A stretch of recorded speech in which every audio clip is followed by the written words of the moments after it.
आप सत्य समझना, हम अपने कर्म के द्वारा अपने बंधनों को नहीं काट सकते हैं, लेकिन भागवत जी में पद्म पुराण का सूत्र है, भागवत की महिमा में, कि संत का दर्शन यदि जीवन में हो गया, महापुरुषों की वाणी का लाभ मिल गया, तो आप जो अपने बल पर नहीं कर सकते हो, वो संत कृपा से आपको मिल सकता है। पूज्य महाराज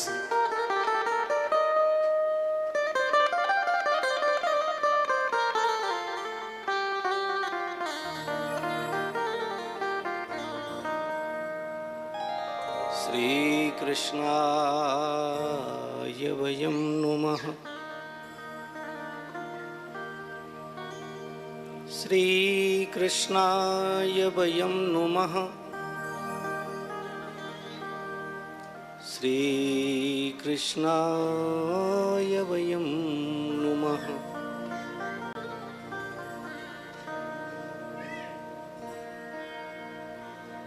कृष्णाय वासुदेवाय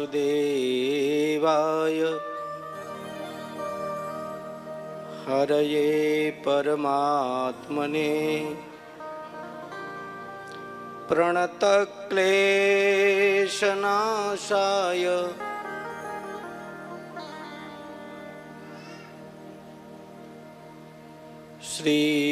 श्रीकृष्णाय वयं नुमः।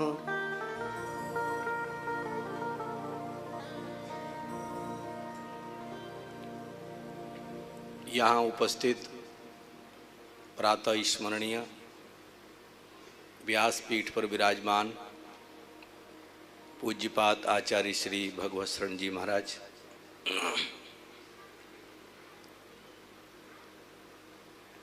उपस्थित जो हमारे साथ में आए हैं, जिनका मैं एक परिवार के वरिष्ठ मुखिया के रूप में सम्मान करता हूं, आचार्य श्री जगदीश शास्त्री जी महाराज। और जिस सभा में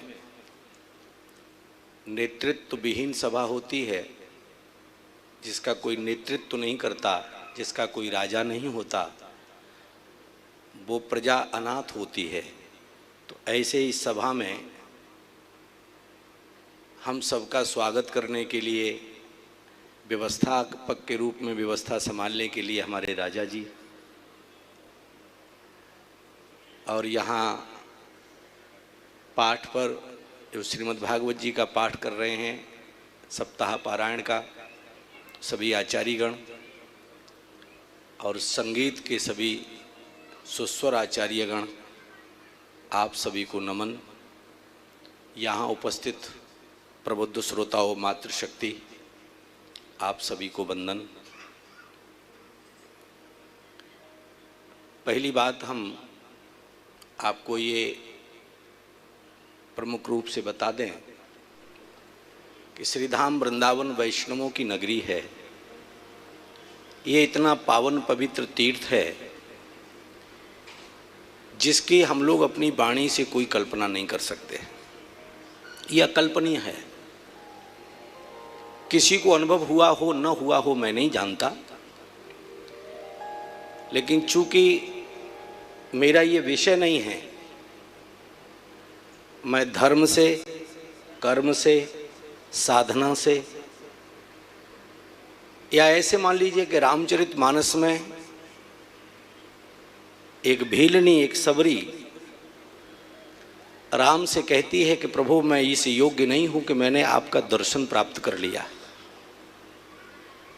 मैं समझ नहीं पा रही कि मैं आपके सानिध्य में, आपके चरणों में मैं पहुंच कैसे गई, कैसे बैठी हूं। गोस्वामी तुलसीदास जी ने एक बड़ी मार्मिक चौपाई के माध्यम से अपनी बात रखी है। अभी व्यासपीठ से विराजमान आचार्य जी ने बड़ा शुभ संकेत दिया आपको। कितनी बढ़िया कथा चल रही थी। वो कह रहे थे कि मनुष्य की प्रकृति कैसी होनी चाहिए, जैसे परमात्मा की प्रकृति है, सुदामा जी की प्रकृति है, सुशीला की प्रकृति है। मालूम है कैसी है प्रकृति? हम खुद कमाएं, और खुद खाएं, ये प्रकृति है, सब करते हैं। हमने किया, आपने किया, ये कोई बहुत बड़ा काम नहीं कर लिया। हम कमाएं और हम खाएं, ये प्रकृति है। और दूसरा कमाए, हम छीन के खाएं, ये विकृति है। और हम कमाएं, दूसरों को प्यार से खिलाएं, ये भारत की संस्कृति है। इसी को उपकार कहते हैं। परमात्मा ने कोई दूसरा कार्य नहीं किया है। परमात्मा ने सिर्फ एक ही कार्य किया है, आपने जो बीज बोया है उसका फल परमात्मा ने आपको दिया है। मैं जब इसमें गौशाला में अंदर प्रवेश कर रहा था तो मैंने आचार्य जी से कहा, आचार्य जी मुझे एक अंग्रेजी का शब्द याद आ रहा है, pretty face have not pretty heart. सुंदर चेहरे वालों के सुंदर दिल नहीं होते। दुनिया तो रीजी है ऊपर की सफाई पे, चांदी के बर्क लगे गोबर की मिठाई पे। बोले मुझे लगता है ये गौशाला कम है, होटल जैसा ज्यादा दिख रहा है। बढ़िया बनाया, जिसने भी मन से बनाया है आप लोगों ने, अच्छा है। लेकिन वृंदावन भूमि का जो प्रभाव है, चूंकि ये मेरा विषय नहीं है भागवत जी, मेरा विषय नहीं है कथा, हम अघोरी हैं और अघोरी की दुनिया को आप लोग जानते होंगे कैसी होती है। अघोरी की दुनिया दो जगह पर सिमट के रह जाती है, या तो शमशान में होता है रात में, और दिन जब निकलता है तो कई पेड़ पौधों के नीचे पड़ा हुआ अपना जीवन व्यतीत करता है। साधु का मतलब ही मस्ती होती है, और मस्ती चली गई तो फकीरी जीवन नष्ट हो गया।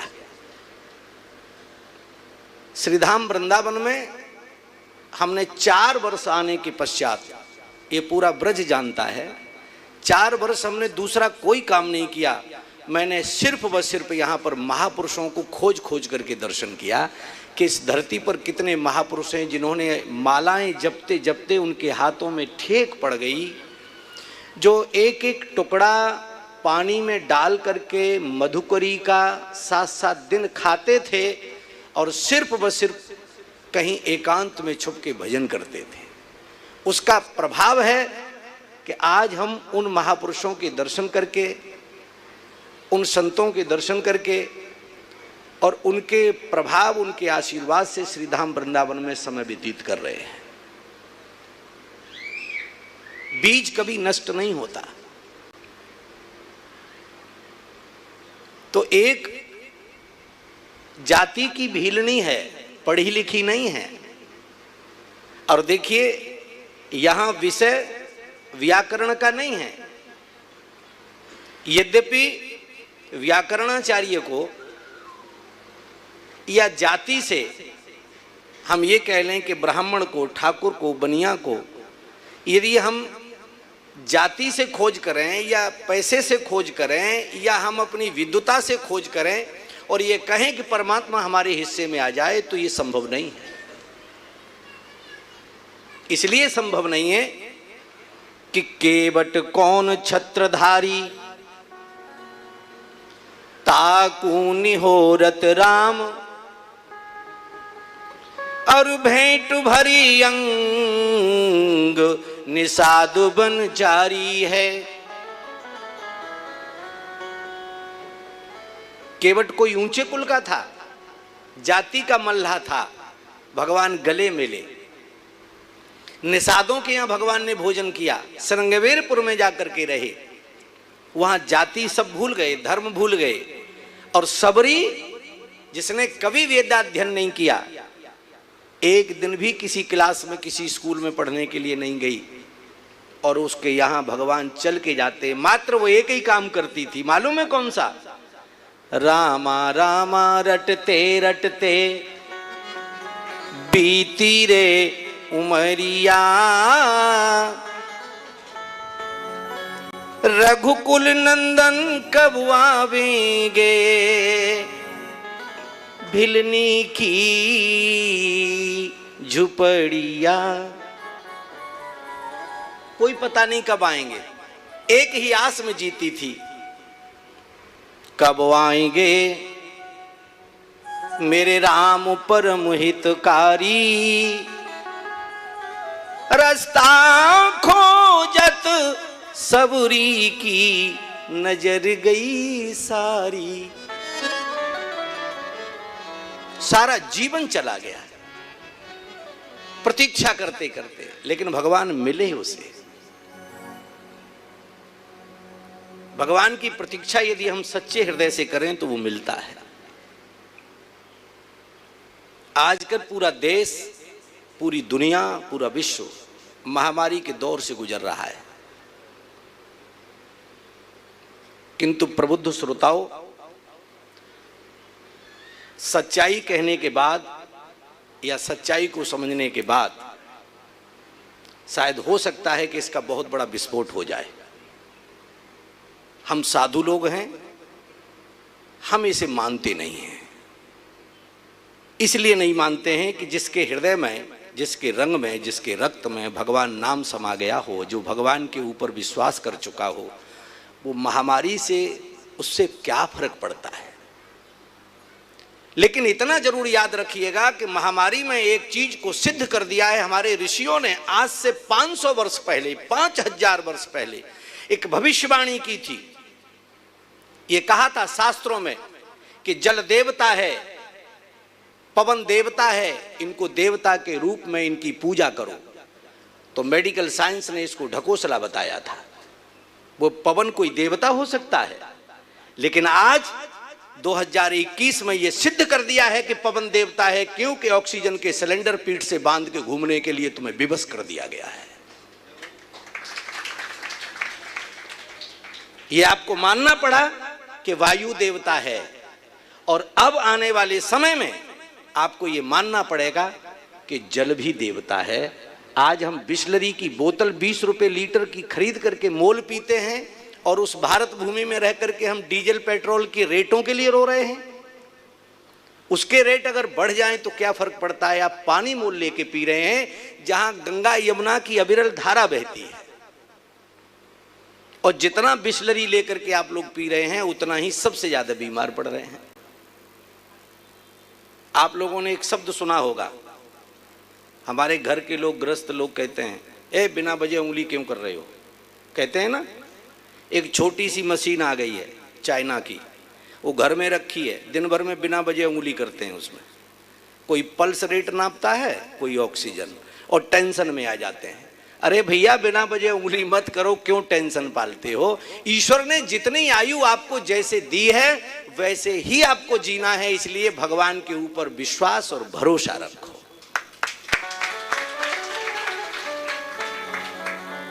इसलिए सबरी कहती है कि कब आएंगे मेरे राम दीन हितकारी,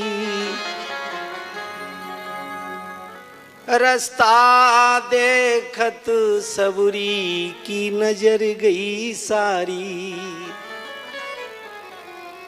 सारा जीवन चला गया। वो भिलनी जब भगवान को प्राप्त करती है, भगवान का दर्शन करती है, तब भगवान से पूछती है, कहती है कि प्रभु आप मुझे मिले कैसे। तो भगवान कहते हैं तुम्हारे अतिरिक्त हम मिलते किसे। बोले प्रभु मैं तो इस योग्य नहीं थी। अधम ते अधम, अधम शब्द नीच के लिए आया है। अधम ते अधम, अधम ते नारी, मानी कितने खंड कर रही है। अधम से भी अधम, नीच से भी ज्यादा नीच, उससे भी ज्यादा नीच, उससे भी ज्यादा नीच, और इतनी नीच के कीच। और तीन मैं मति मंद गंवारी, और उससे भी फिर मैं गंवार हूं, क्योंकि भील जाति की हूं, पढ़ी लिखी नहीं हूं।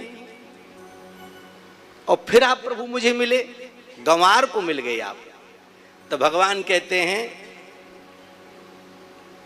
पढ़े लिखे को परमात्मा से कोई संबंध नहीं है। भगवान सभी भाषाओं का ज्ञाता है, उसे सब कुछ आता है। आप विचार कीजिए पूरे ब्रह्मांड में, पूरे विश्व में कितनी भाषाएं बोली जाती हैं। राज्य भाषा, राष्ट्रभाषा, मातृभाषा, और समस्त भाषाओं का समूल एकत्र करके परमात्मा आपको समझ लेता है। एक बार व्यास जी रामचरितमानस में हम एक चौपाई पढ़ रहे थे, हमने विचार किया कि गोस्वामी तुलसीदास जी इतने बड़े विद्वान थे कि उन्होंने रामचरितमानस में समस्त भाषाओं को लिख दिया। कभी आप गौर से पढ़ना, रामायण में ऐसी कोई विश्व की भाषा नहीं है जो लिखी नहीं गई है। हिंदी, संस्कृत, मराठी, तेलुगु, उर्दू, अंग्रेजी भी लिखी है, अंग्रेजी भी लिखी है। मालूम है कहां लिखी है?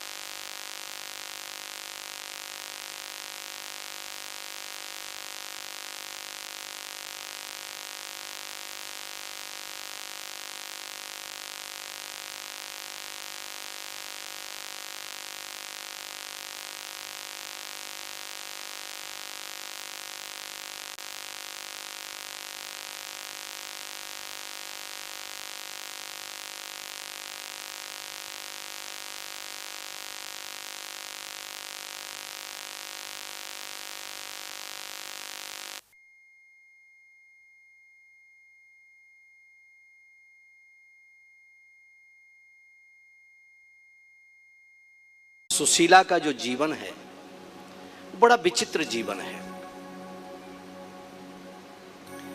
आज हम मालूम है कौन से तारीख में बैठे हैं? कौन सी तारीख है आज? 14। कल 15 अगस्त है और 15 अगस्त आप लोग जानते होंगे कितना महत्वपूर्ण दिन है हमारे राष्ट्र के लिए, भारत के लिए। बहुत बड़ा दिन है। सुदामा जैसा संत, भीलनी जैसी, सबरी जैसी संत, केवट जैसा साधु, ये जितने शास्त्र पुराणों में भक्तों के चर्चाएं, कथाएं जो आई हैं, ये इससे हमें सिर्फ प्रेरणा मिलती है, हमारे जीवन में एक जागृति आती है। हालांकि हम उन्हीं कथाओं को बार बार रिपीट करते हैं, सुनते हैं, सुनाते हैं, सुनते हैं, सुनाते हैं। आखिर क्या कारण है? हम कहीं गलत हैं, हम सुधर नहीं पा रहे हैं, या इन व्यास लोगों में कहीं गड़बड़ी है कि ये हमें ठीक नहीं कर पा रहे हैं? कहां समस्या आ रही है? अनेक कथाएं कराने के पश्चात भी हम 10 लोग मिलकर के कथा सुनते हैं और कथा 7 दिन की पूर्ण होने के पश्चात हम वैसे के वैसे ही रह जाते हैं। कहाँ कोई समस्या है? या तो हम इसको मनोरंजन के रूप में कराते हैं, करते हैं, यद्यपि हम वास्तव में इसे अनुष्ठान के रूप में कराएं और संकल्प के रूप में कराएं तो निश्चित रूप से हमारे जीवन में परिवर्तन होगा। परीक्षित ने कथा सुनी थी मुक्त के लिए, मेरा जीवन मुक्ति हो जाए, मुझे मोक्ष प्राप्त हो। और अभी एक जो परीक्षित यजमान बने कथा में, तो उन्होंने व्यास जी से पूछा कि महाराज हमारा तो मोक्ष हुआ ही नहीं। तो उन्होंने कहा कि आपने मन में क्या सोचकर कथा कराई? बोले यही कि मेरा परिवार अच्छा रहे, मेरे बच्चे ठीक से सेटल हो जाएं और मेरा व्यापार ठीक से चले। तो बोले फिर व्यापार चल रहा है आपका, आपने मोक्ष नहीं मांगा। जो हम मन में संकल्प करके कथा में बैठते हैं, परमात्मा हमारे उसी मन की पूर्ति को करता है। हम संकल्प का विधान न बदलें तो हमें कथाओं से सिर्फ यही एक प्रेरणा मिलती है और हमें कुछ नहीं मिलता है। उन्होंने ऐसा किया, उसका हमें फल क्या मिला, उनके जीवन में क्या परिवर्तन हुआ, हमारे जीवन में परिवर्तन क्या होगा। तो कल 15 अगस्त आने वाला है। 15 अगस्त आप सब जानते होंगे कि इस देश को आजाद किसने कराया। इस देश से उन गोरों को किसने भगाया, ये सब जानते हैं। ये तो सब जानते होंगे ना। मात्र एक ही महापुरुष है इस देश को आजाद कराने वाला। हमेशा याद रखिएगा। एक बार हमसे पूछा गया एक गवर्नमेंट के कार्यक्रम में, कहा कि आप भी कुछ बोलिए, तो अब हम तो चूंकि साधु हैं तो साधु जैसे ही बोलेंगे।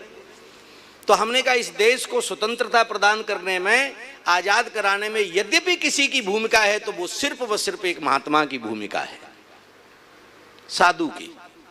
महात्मा गांधी ने एक हाथ में गीता की पुस्तक थी, श्रीमद् भगवत गीता, और एक हाथ में उनके में दंड था, और एक आवाज लगाई थी, अंग्रेजों भारत छोड़ो, नहीं छोड़ोगे तो 15 अगस्त को छोड़ना ही पड़ेगा। अंग्रेज टेंशन में आ गए। उन्होंने कहा ये महात्मा एक आलाप दे रहा है कि अंग्रेजों भारत छोड़ो, नहीं छोड़ोगे तो 15 अगस्त को छोड़ना ही पड़ेगा, ये 15 अगस्त क्या बलाए है। तो अंग्रेज बड़े चतुर होते हैं, वो स्वाध्याय करने लगे। तो उन्होंने श्रीमद् भागवत नाम के ग्रंथ को मंगवा लिया। कहा ये धरती पर भारत भूमि में कोई पता नहीं है, इतने इतने महर्षियों ने ग्रंथ लिखे हैं, उनमें गुप्त चर्चाएं की हैं, गुप्त विद्याएं हैं, गुप्त रहस्य हैं, पढ़ो इन्हें। ये महात्मा अगर कह रहा है तो इसके पीछे कोई रहस्य हो सकता है। तो श्रीमद् भागवत का अध्ययन किया एक अंग्रेज ने, और उसमें अध्ययन करते करते पाया कि एक अगस्त नाम के ऋषि हुए, उन्होंने पूरे समुद्र को पी लिया था। अंग्रेज ने कहा ये महात्मा इसीलिए कह रहा है कि अंग्रेजों भारत छोड़ो, नहीं छोड़ोगे तो 15 अगस्त को छोड़ना ही पड़ेगा। मानी 1 अगस्त जिन्होंने पूरा सागर, पूरा समुद्र पी लिया था, तो हो सकता है इसी तरह के इस महात्मा के पास अभी 15 अगस्त और मौजूद हैं।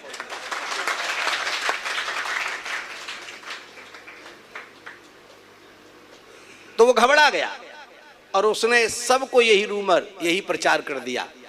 मानी संत की भाषा समझने के लिए हमें बहुत प्रखर वाणी, प्रखर बुद्धि चाहिए। तो ये व्यासपीठ की भाषा है, एक एक शब्द आपके लिए बहुमूल्य है। इसलिए मेरी प्रार्थना है, हम तो आ गए आपके बीच में। मैंने पहले ही आपसे शुरुआत में कहा मेरा ये विषय नहीं है, क्योंकि हमारे जीवन में हम कोई पढ़े लिखे नहीं हैं। ये वैष्णवों की भूमि है, हम तो डरते हैं यहाँ महापुरुषों से कि कहीं कोई एक एक क्षण में त्रुटि न हो जाए, क्योंकि अघोरियों का जीवन तो सब जानते हैं। हम लोगों के यहाँ कैसा खान पान है, भक्ष भक्ष खाने वाले और जीवन को बड़ा उल्टा जीने वाले। तो हमारा जीवन ही बड़ा विचित्र होता है। तो इसलिए अपनी बात को सहजता से प्रस्तुत कर देना ये सिर्फ विद्वान का कार्य है। और हम यहाँ श्रीधाम वृंदावन में सिर्फ इसीलिए अपना समय व्यतीत कर रहे हैं राधा रानी की और विद्वानों के, संत महापुरुषों के चरणों में, कि हे परमात्मा, हो सकता है जीवन में कितनी बड़ी त्रुटियां हुई होंगी कि इस वैष्णव भूमि में, पवित्र भूमि में इतने महापुरुषों के कथा प्रवचन सुनते हुए, परिक्रमा में घूमते विचरण करते हुए, वृक्षों के नीचे और लता पताओं के नीचे से गुजरते हुए, महापुरुषों की दृष्टि के सामने से गुजरते हुए जब पूरा जीवन कटेगा तो निश्चित रूप से किसी न किसी ऐसे महापुरुष की दृष्टि पड़ जाएगी जो पीठ पर बैठा हुआ हमारा पाप भाग जाएगा। ये निश्चित है। दुनिया में प्रदूषण बहुत हो गया। प्रदूषण जानते हो कौन है? बोलो, किसी को पता है प्रदूषण क्या होता है? प्रदूषण खरदूषण का दूसरा भाई है। रामायण का खरदूषण मारा गया और ये प्रदूषण जो है पेड़ पे चढ़ गया, सो इसने नीचे जड़ से लेकर के और ऊपर तक पूरा खोखला कर दिया है।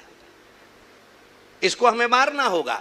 पर्यावरण की रक्षा करिए, पहाड़ों की रक्षा करिए, जल को पवित्र करिए, भूमि को पवित्र करिए। मेरी एक प्रार्थना है आपसे कि आप व्यास जी की कथा में आए हैं, श्रीधाम वृंदावन में घूमें, विचरण करें, परिक्रमा करें, लेकिन चलते फिरते, खाते पीते दौना, पत्तल, केले के छिलके आप मार्ग में न फेंकें। ये हमारे राष्ट्र की, हमारे भारत की मर्यादा नहीं है। हम कूड़ेदान में ही कूड़ा डालें, हम गंदगी करेंगे तो वो निश्चित रूप से हमारे ऊपर ही पलट करके आएगी। गंगा स्नान करने के लिए हम जाते हैं, हम ये सोच के डुबकी लगाते हैं कि हमने अपना पाप नष्ट कर दिया। गंगा से पूछते हैं मैंने तो अपना पाप धो दिया, तो एक पापी पूछता है कि अरे गंगा माँ, मैंने अपना पाप तुम्हारे ऊपर छोड़ दिया था, तुमने उसको कहाँ रखा?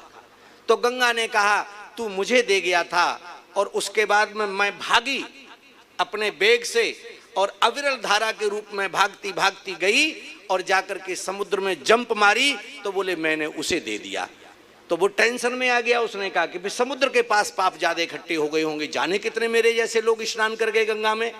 तो समुद्र से पूछा अरे भैया आपने तो बहुत सारे पाप एकत्र कर लिए, क्योंकि गंगा, यमुना, सरस्वती, गोदावरी, नर्मदा, कावेरी, क्षिप्रा, सरयू सब आप में गिरती हैं।